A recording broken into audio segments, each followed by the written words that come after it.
Thanksgiving is coming up, and while many people are encouraging you or your loved ones to be writing some cards of thank you, to be expressing your words of gratitude to other people, I invite you to do something just a little different. Now, I'm the first person who actually believes that gratitude makes the world go round.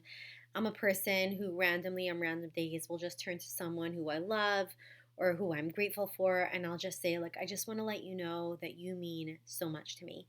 And thank you for your existence. To the degree where people look at me like I'm funny, and I'd rather they think I'm funny than being ungrateful. And I do feel incredibly grateful because there have been many different times in my life where I've worked really hard to be able to have some of the resources and the supports that I have in my life right now. And I just don't know that there's a day that goes by that I'm not feeling grateful. But here's the gratitude piece with a spin. I want you, before this Thanksgiving, to take a moment to really take a moment to be grateful for yourself.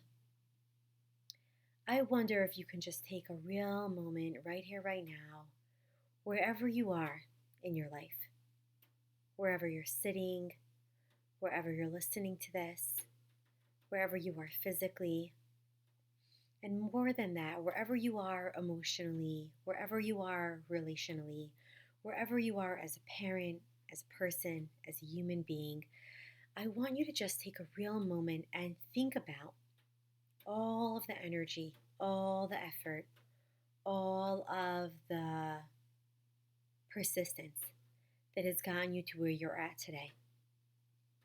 Now, I don't expect that today is perfect, but I do think that for those of you that want to push to get to the most out of life, if you're, listening to this, my sense is that you're a growth oriented person, that you're committed to growth, you're committed to evolution, you're committed to healing.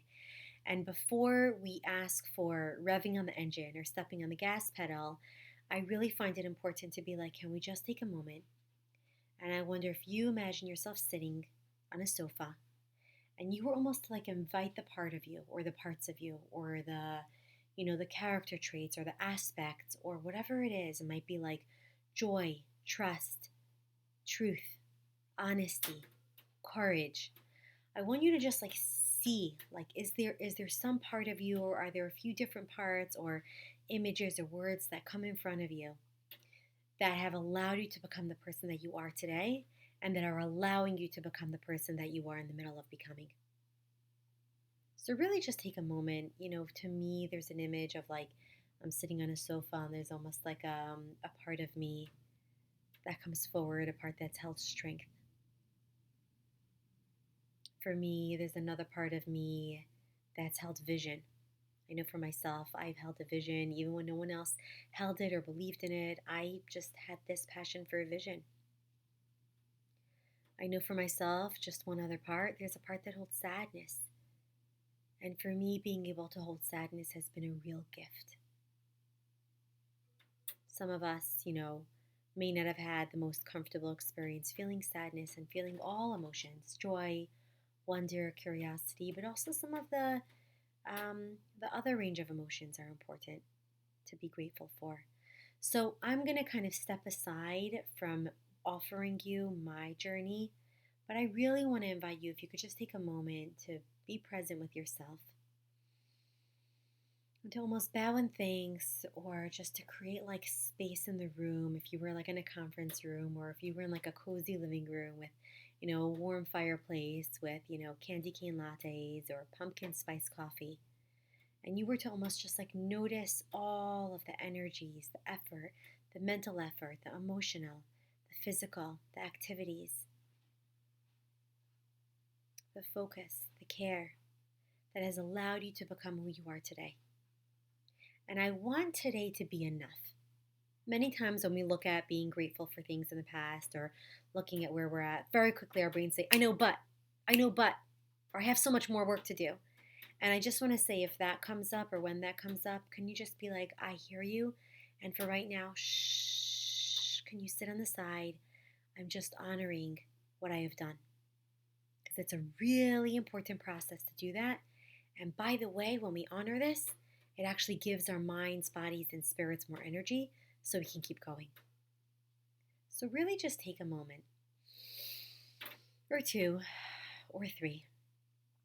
And for this Thanksgiving, I really invite you to take a moment to be grateful to yourself, grateful to your energy, to your soul, to your heart, to your spirit. And then from that place of gratitude where you get in touch with like the gratitude for you, I am grateful for me.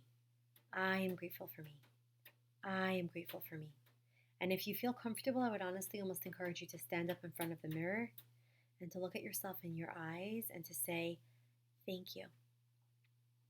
Thank you for all that you are. Thank you for being all that you are. Thank you for thinking and feeling and working in all the ways that you do. And it could be simply by, working can be a physical activity, it could be a mental activity, it could be an emotional activity, all the ways thanking you. And then from that place of gratitude to self, then I would invite you to kind of like offshoot onto others, like who are the people? Is there one person? Is there an energy? Is there feeling a relationship with God? Are there resources? Are there activities? Are there things that you have that you're grateful for? And then from there, I would go on to this almost like reverberating this joy of gratitude and thanks around you. So for this Thanksgiving, I implore you to start with gratitude. And I want to let you know that from my heart, me, Esther Goldstein, knowing that you're sitting and listening to this, I want to thank you for being a person devoted to your health and your well being and your growth and your awareness of self, because that matters. So I see you and I value you, and happy Turkey Day to you. And I can't wait to keep learning and growing with all of you this coming year.